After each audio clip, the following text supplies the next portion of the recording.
Kpé-Kankandi, localité frontalière de la préfecture de Kpandjal, est devenue un point chaud du front sécuritaire dans le nord du Togo. C'est dans ce village que, pour la première fois en mai 2022, l'armée togolaise croisait le fer avec les combattants du groupe de soutien à l'islam et aux musulmans, JNION. Depuis, les attaques s'y succèdent. Dans la nuit du 8 au 9 juin 2025, le village de Kpé-Kankandi, situé dans la préfecture de Kpandjal sur la frontière avec le Burkina Faso, a été une nouvelle fois le théâtre d'une attaque terroriste.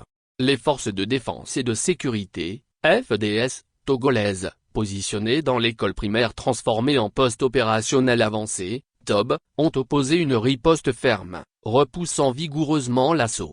Des sources non officielles indiquent comme bilan 2 blessés légers du côté des FDS, 6 terroristes neutralisés et 3 faits prisonniers. 49 motos saisies, des armes et des munitions ont été saisies. Les assaillants auraient emporté une dizaine de corps des leurs. Cette attaque confirme que, malgré une accalmie apparente, les groupes armés continuent de mener des incursions dans le nord du Togo. Situé aux portes du Burkina Faso, Kpé-Kankandi est un point de passage stratégique pour les groupes armés affiliés au JNION. Bien que la localité ait été largement vidée de ses habitants depuis juillet 2023, et en dépit d'une présence militaire renforcée, elle demeure une cible régulière de ses combattants.